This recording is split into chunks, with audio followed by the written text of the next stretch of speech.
A escrita. Amo esse tema, por único motivo.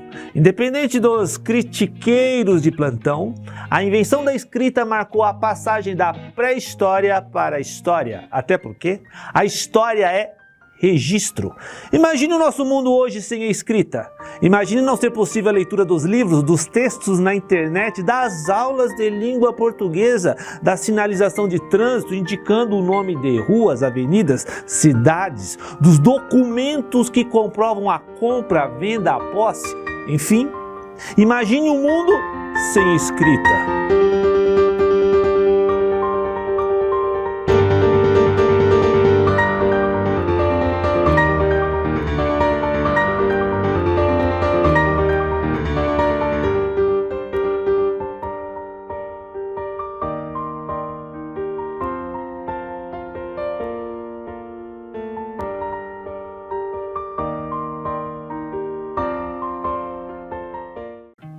Pois é, houve uma época em que as pessoas das cidades se organizavam, compravam, vendiam, negociavam sem as palavras escritas. Como isso? Com o uso da garganta. Foi um período em que tudo era resolvido com palavras, mas nem sempre ou quase nunca o homem pôde confiar em outro homem. De alguma forma, as palavras nas negociações dependiam de registros. Como a escrita ainda não tinha sido criada, as invenções para garantir negócios no mundo sem escrita não faltavam. O mais comum era o uso de pequenas pedras polidas e coloridas em formatos de círculos que representavam unidades, dezenas e centenas, e a compra, a venda, a posse era calculado por pedrinhas, tipo, uma ovelha é igual a uma pedrinha vermelha, mas 4 galinhas que poderiam ser representadas por 4 pedrinhas pretas. Esse método, embora pudesse parecer a solução dos problemas na época, não permitiam arquivar o que era negociado. Imagine você tendo que registrar numa pedra tudo o que escreve hoje teclando em seu computador. Pedreira, né? Pois então, para os homens naquela época também não era fácil, pois precisavam transmitir suas ideias, registrar suas leis, contar suas histórias, registrar suas adorações aos deuses, identificar as imagens dos reis, negociar, cobrar dívidas, estabelecendo valores e prazos e depois deixar tudo isso registrados. Era um problema assim terrível.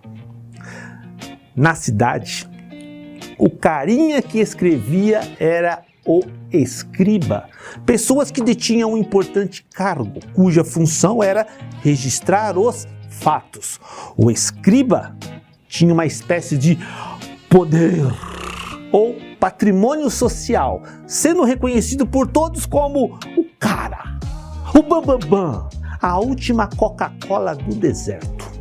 Contudo, um pouco antes da escrita alfabética, existiam símbolos feitos em argila que representavam as negociações para que fosse possível reconhecer a compra, a venda e o empréstimo de animais, de mulheres, de escravos e especialmente grãos.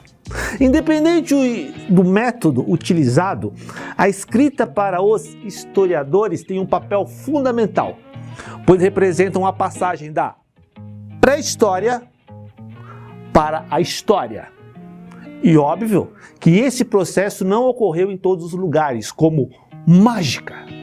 Cada civilização passou por ele em momentos distintos. Os nossos índios, por exemplo, quando Cabral por aqui chegou, encontrou um povo que não escrevia, que vivia ainda como no Neolítico. De todo modo, vale resumir aqui que para a história global, a invenção da escrita é a divisória da pré-história para a história. E bem verdade que na pré-história o homem procurou se comunicar por meios de desenhos, pinturas rupestres. mas nem de longe poderia chamar aquelas imagens no interior das cavernas de escrita. Até hoje, há um esforço dos cientistas para decifrar muitas dessas pinturas. E não se esqueça, foi somente há cerca de 4.000 anos antes de Cristo, na região da Mesopotâmia, que o primeiro modelo de grafia, cunhada em placas de argila, foi representada para a sociedade, registrando assim o cotidiano administrativo, o cotidiano econômico, político de cada época. A partir de então, entramos na história. Mesmo diante de tantos critiqueiros de plantão, vamos nos limitar ao fato que a história é registro escrito dos povos. Muito obrigado, fique com Deus e até a próxima.